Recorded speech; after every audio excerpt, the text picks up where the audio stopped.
Over the past few months, I've seen a regular number of leads come through for my one-to-one coaching business. Even though I haven't done any one-to-one coaching since September last year, that is almost 7 months that has gone with me essentially vanishing. I stopped uploading videos to YouTube, I stopped attending events, I've basically vanished from LinkedIn recently, but I've still seen these leads come through. Now, the reason why I'm making this video is because I've always said to my one-to-one clients that if there was one thing that I would recommend that you make to attract more prospects, it would be this. And rather than explain what this actually is, I was listening to Stephen Bartlett's podcast recently where they basically just took the words out of my mouth. But there is a problem with what they're saying. It's interesting because it reminded me of an example from a company that I invested in 5 or 6 years ago. And in one of my first meetings with them, I looked at their website and they had this button on there that said, become a member now. And I said, we should try changing that to join the waiting list. And when I had my first board meeting with this company, they said, Stephen, of all the things you've done for us, the most valuable thing you did was getting us to change that button from become member now to join the waiting list. And I said, why? They said 2 things happened. The first is the amount of inquiries we got, the amount of people clicking that number rose by 500%. The second thing is conversion went up by about 300%. Massively. Because previously, just by changing a couple of words on that button, people would click the button. They would then get scheduled an appointment to have a tour of this facility. They would then not even show up for their tour. They would, because they didn't value it. Yeah. The minute we changed it to join the waiting list, and then they got an email saying, hey, you've been selected for a queue jump or whatever, they would never, ever miss the tour. And if they were late for their scheduled tour by 1 hour, they would profusely text and apologize and try and reschedule. Tiny shift. Rolex had a massive breakthrough in the way that they, in becoming a big brand, when they stopped selling Rolexes and they started selling the waiting list. So you can't buy a Rolex. The way it works with a Rolex is you go into a Rolex retail store and the only thing they will sell you is getting onto the waiting list. So they won't actually sell you a watch. So first you will have to get on the waiting list and register. And then about 6 months later, they'll say, good news, we have the watch that you want available, but it's only available for 3 days, right? Other than that, we can hold it for you for 3 days, but after that, we'll have to sell it to somebody else. And essentially everyone rushes down and gets the Rolex.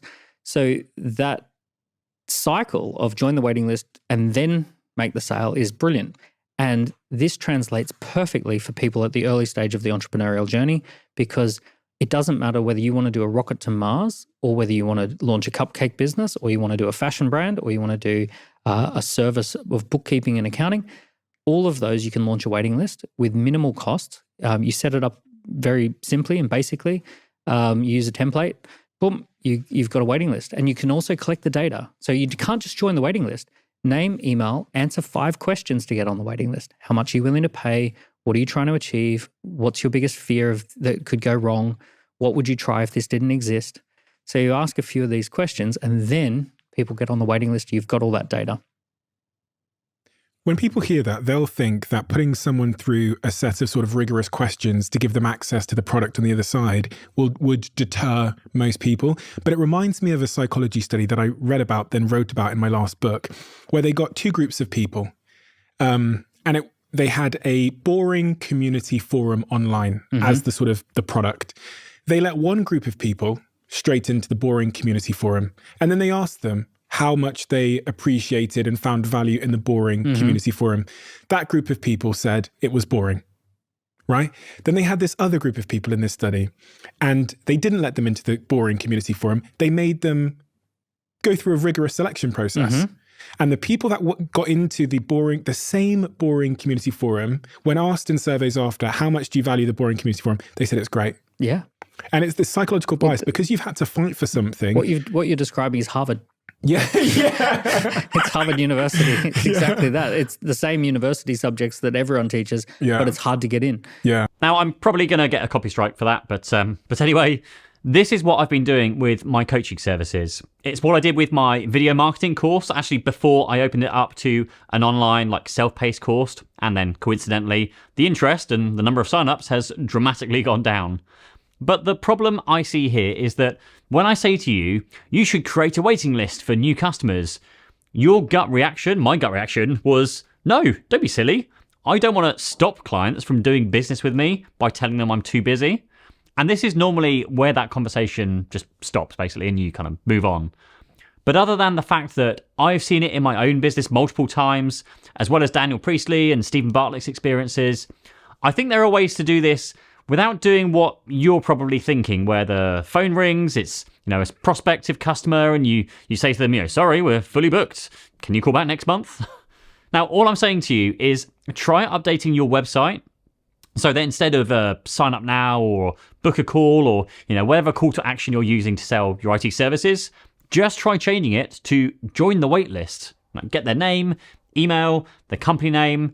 Then what you do is when someone joins the waitlist, you then send an email sequence to them that just says to them that, whilst you aren't able to take them on board immediately, if they could please reply back to let you know a little about them and what they need, then as soon as a space is available, someone will be in touch. Now, even though I haven't actually been signing up one-to-one clients over the last few months, I've had some really, really good conversations with some who have joined my waiting list, just finding more out about them, pointing them to other resources.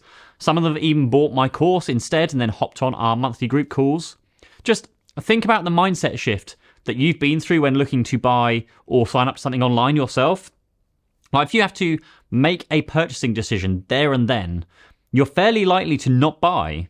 But if you can't buy and there's a waiting list, well, damn, you may as well join the waiting list because you don't want to miss the opportunity to buy if it arises, if it's in high demand. And the even better news here is that if it works well for you, well, you now have a choice in which clients you take on board. Like no longer are you taking on board, each and every single sales inquiry that comes your way. Some people are still doing this. Now you can choose to work with the larger business over the small business, or perhaps it's actually the really nice and friendly one-man band business owner over the arsehole who owns a big legal firm or whatever it might be. The choice is now in your hands. Now, I'm not saying you don't close your doors. You can still take on clients and you can still have those same conversations with, clients who call you up. But if you put a message out there that says, we believe in the quality of our work, we don't want to get too busy and taking on, every customer that comes our way. We want to make sure that we are taking on the right customers. Then join our waitlist. And then when we have a space, open up. Typically it's, one space per month. Then we'll get in touch with you. I think that sends a much better message to your target clients than yeah, sure, we can see you tomorrow. It means you have inquiries from people who aren't in a rush, who appreciate there may be a wait, and typically will be a high quality customer to you. Not just like a tire kicker who wants pricing, not someone who needs something immediately done because they didn't actually do what their last IT support people advised them. But what about clients who contact us because they've been breached? Totally cool. I'm not saying you turn those away and say no, sorry, join the waitlist. You can still provide an instant response service to those types of emergencies, fix the problem, show them what you can do. And then again, if they're a good, perfect fit for you, sure, bring them on board. If they're not, have them join the waitlist or send them to someone else who can then help them. So I hope that helps. That is it for this week. I'm kind of glad to be back. I'm going to try and keep these videos fairly simple, no fancy editing or anything else going on. Just me sitting down, talking to you. So I hope you enjoyed it. And until next time, cheers.